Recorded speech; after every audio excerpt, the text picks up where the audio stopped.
Hello everyone, ये है battle through the heavens season 7 part 498। और अगर आपने प्रीवियस एपिसोड को मिस कर दिया हो तो लिंक डिस्क्रिप्शन में मिल जाएगा। तो पिछले एपिसोड में हमने देखा कि शावन प्यूरिफाइंग डिमोनिक लोटस के लोकेशन जानने के लिए काफी एक्साइटेड दिख रहा था, इसलिए शावन ने जल्दी से अपने चारों मैप के टुकड़ों को आपस में जोड़ दिया। पर उन चारों मैप के पीस को जोड़ने के बावजूद कुछ भी नहीं हुआ, इसलिए मास्टर योरो ने शावन को अपने ब्लड इस मैप पे गिराने को कहा। इसलिए शावन ने भी मास्टर योरो की बातों को मानते हुए अपने ब्लड को मैप पे गिरा दिया, लेकिन फिर भी इसके बावजूद कुछ भी नहीं हुआ, जिस वजह से शावन ने इस बार अपने हेवनली फ्लेम का इस्तेमाल किया।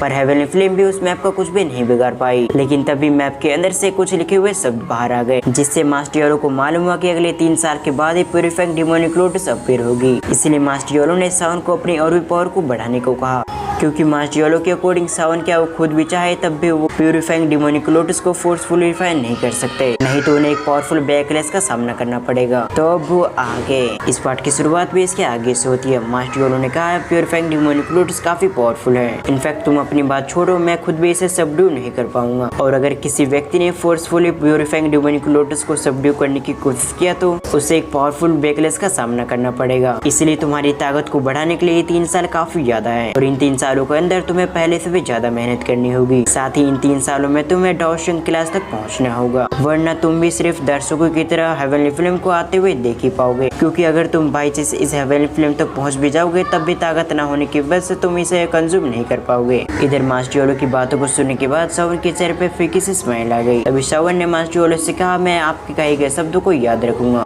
लेकिन क्या मैंने सिर्फ इतनी सी इंफॉर्मेशन के लिए अपने कई साल बेकार कर दिया? क्योंकि जैसे कि हमें मालूम है कि शावन ने इन मैप के टुकड़ों को हासिल करने के लिए काफी मेहनत किया है, इसलिए शावन को काफी बुरा लग रहा था कि उसने इस इंफॉर्मेशन के लिए इतने सालों मेहनत की, और आखिरी में जब शावन ने चारों मैप के टुकड़ों को आपस में जोड़ दिया तब भी उसे कुछ काम का नहीं मिला। साथ ही इस जगह पर यह भी लिखा हुआ था, जब प्यूरिफाइंग डिमोनिक लोटस दुनिया में आएगा तो सभी लोग को पता चल जाएगा, और उस समय सभी लोग के पास प्यूरिफाइंग डिमोनिक लोटस को हासिल करने का मौका होगा। पर अब जबकि सब कुछ हो चुका तो शावन भी इसमें कुछ भी नहीं कर सकता था, इसलिए शावन ने इन बातों को नजरअंदाज करते हुए एंशिएंट मैप के टुकड़े की ओर देखने लगा, जो फिलहाल के लिए हेवनली फ्लेम के अंदर मौजूद था। उस मैप की ओर देखते हुए शावन ने अपने मन में कहा, फिलहाल के लिए मुझे इस मैप को अपने पास रख लेना चाहिए, क्योंकि भले ही मैप का टुकड़ा अभी काम करना हो लेकिन इन फ्यूचर शायद कुछ काम आ जाए। ये सोचते हुए शावन ने इस मैप को उठाने के लिए अपने हाथों को हेवनली फ्लेम के अंदर डाल दिया। लेकिन जैसे शावन ने उस मैप को छुआ, उसी समय मैप पर बनी हुई डिमोनिक लोटस इमेज अचानक हिलने लगी। तभी मैप के अंदर से एक एनर्जी निकलकर शावन के सर की तरफ जाने लगी। दूसरी तरफ मास्टर योरो जो अचानक से हुई इन चीजों को देखकर सरप्राइज हो गए और उनके एक्सप्रेशन चेंज हो गए, और अगली पल वो रोशनी काफी स्पीड से शावन के सर के अंदर चले गई। और ये सब कुछ इतनी स्पीड से हुआ कि योरो जो शावन के इतने करीब होते हुए वे समय पर रिएक्ट नहीं कर पाए, जिससे आप समझ सकते हो कि ये सब कुछ कितनी स्पीड से हुआ था।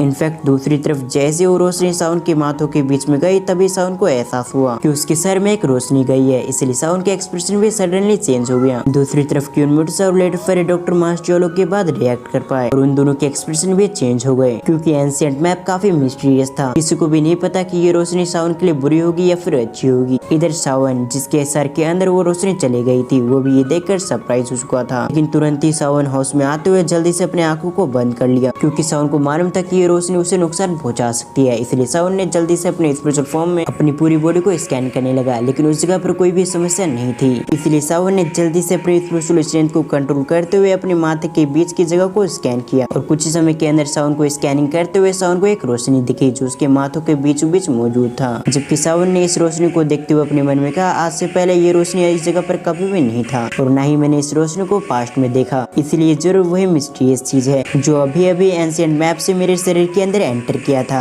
ये कहते हुए शावन की स्पिरिट उस सफेद रोशनी को इसी तरह से देखता रहा। कुछ समय शावन ने उसी जगह पर रुकने का फैसला किया, और कुछ समय तक शावन शांत रहकर उस चीज को स्कैन कर रहा था। साथ ही इस रोशनी ने शावन के दिल में एक डर पैदा कर दिया था, क्योंकि शावन को इस रोशनी के बारे में कुछ भी आइडिया नहीं था कि ये रोशनी क्या है, और हमेशा से मिस्टीरियस चीजें काफी डेंजरस होती है, स्पेशल तौर पर मैप का टुकड़ा और इसके अंदर से निकली हुई एनर्जी जो फिलहाल के लिए उसके माथों के बीचों बीच मौजूद है। और शावन की इस बात का डर लग रहा था कि उसके किसी गलत एक्शन की वजह से कुछ गड़बड़ ना हो जाए, नहीं तो उसके साथ क्या होगा शावन को भी नहीं मालूम था। और ये सब सोचते हुए शावन की धड़कनें काफी तेज हो चुकी थी, पर किसी तरह से शावन ने गहरी सांसें लेते हुए अपने आप को शांत कर लिया। साथ ही शावन ने उस रोशनी की ओर देखते हुए कहा, मुझे अभी एक्शन लेना होगा, नहीं तो आगे जाकर ये रोशनी उसके लिए और भी खतरनाक हो सकती है। ये सब सोचने के बाद सावन ने अपनी स्पिरिचुअल एनर्जी को रोशनी की ओर धीरे धीरे करके भेजने लगा। साथ ही सावन अपनी स्पिरिचुअल एनर्जी को धीरे धीरे करके उस रोशनी की ओर भेज रहा था ताकि कुछ भी गड़बड़ ना हो। और कुछ ही समय के अंदर सावन की स्पिरिचुअल एनर्जी उस रोशनी के पास पहुंच गया। पर सावन के लिए अच्छी बात था कि उसके पास आ जाने के बावजूद उस रोशनी ने कुछ रिएक्ट नहीं किया, इसलिए सावन की स्पिरिचुअल एनर्जी उस रोशनी के और करीब आ गई। और अगली पल सावन उस जगह पर अपनी स्पिरिचुअल एनर्जी को गैदर करने लगा,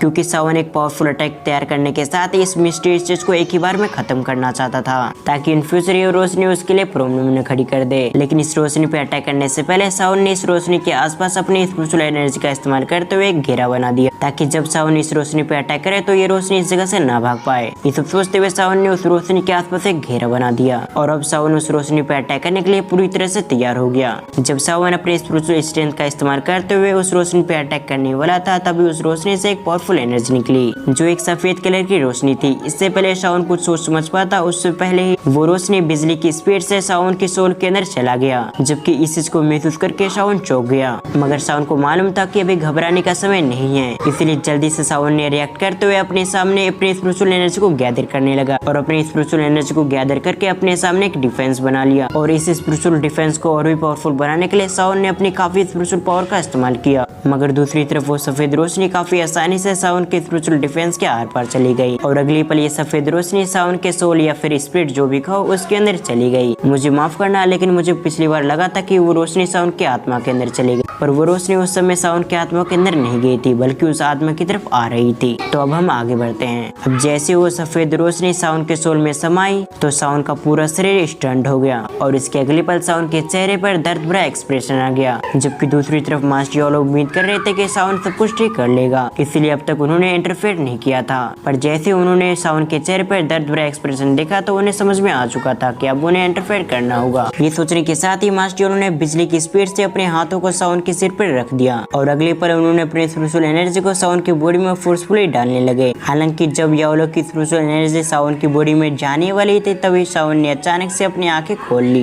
ये देखने के साथ ही मास्टर योलो ने सावन की बॉडी में अपनी स्पिरिचुअल एनर्जी को डालना बंद कर दिया। तभी मास्टर योलो ने सावन से सवाल किया, क्या तुम ठीक हो? और वो स्पिरिचुअल एनर्जी कैसी थी? जिस पर सावन ने कहा, वो रोशनी क्या था मुझे भी नहीं पता, और वो रोशनी फिलहाल के लिए मेरे सर के बीचों बीच में है और मैंने इस रोशनी पर अपनी स्पिरिचुअल पावर का इस्तेमाल करते हुए अटैक करने की भी कोशिश किया था, लेकिन मेरी स्पिरिचुअल पावर इस रोशनी को बिल्कुल भी नहीं छू पाई और फिलहाल के लिए स्पिरिचुअल एनर्जी अभी भी उसी जगह पे मौजूद है और अभी तक उस रोशनी ने बिल्कुल भी मूव नहीं किया। पर सावन की बातों को नजरअंदाज करते हुए मास्टर योलो ने उससे घूरते हुए सवाल किया, जब हमारी पहली मुलाकात हुई थी तब तुम कितने साल के थे? ये कहते हुए मास्टर योलो के चेहरे पे कोई भी एक्सप्रेशन नहीं था, जबकि इधर सावन मास्टर योलो के अजीब से सवाल को सुनकर शॉक हो गया। सावन सरप्राइज होकर मास्टर योलो की ओर देखने लगा, क्योंकि सावन को बिल्कुल भी आइडिया नहीं था कि मास्टर योलो ने ये सवाल उससे क्यों किया। पर फिलहाल के लिए सावन ने मास्टर योलो की बातों को जवाब देते हुए कहा, जब हम पहली बार मिले थे तब मेरी उम्र 15 साल था। जबकि इधर मास्टर योलो ने सावन के जवाबों को सुनकर राहत की सांसें ली। फिर उन्होंने सावन को बताया कि आखिर उन्होंने ये सवाल सावन से क्यों किया था। तभी मास्टर योलो ने सावन को एक स्माइल के साथ बताया कि मुझे लग रहा था कि किसी और सोल ने तुम्हारी बॉडी पे कब्जा कर लिया है, इसलिए मैंने ये जानने के लिए तुमसे ऐसा सवाल किया, क्योंकि कुछ लोग मरने से पहले अपनी सोल की थोड़ी सी भाग को कहीं छुपा देते हैं, जैसे कि स्क्रोल, ट्रेजर या फिर किसी भी जगह पे। और अगर कोई सोल काफी पावरफुल होती है तो वो किसी दूसरे की बॉडी की सोल को निकाल कर उस बॉडी पे कब्जा कर लेती है। ये सुनने के बाद सावन ने नोट कर दिया। तभी मास्टर ने सीरियस एक्सप्रेशन के साथ सावन से सवाल किया, आखिर वो रोशनी क्या थी? क्या तुम्हें उस रोशनी के बारे में कुछ इन्फॉर्मेशन मिला? जिस पर सावन ने नोट कर दिया। और इसी सीन के साथ हमारा ये पार्ट यहीं पर एंड होता है। आपको वीडियो कैसे लगी आप मुझे कमेंट करके जरूर बताएं। साथ ही इस वीडियो का लाइक टारगेट है 500 और इस लाइक टारगेट का कंप्लीट होते मैं इसका नेक्स्ट पार्ट अपलोड कर दूंगा। साथ ही अगर आपको ये वीडियो ज्यादा पसंद आई तो आप इस वीडियो को हाइप करना ना भूलें।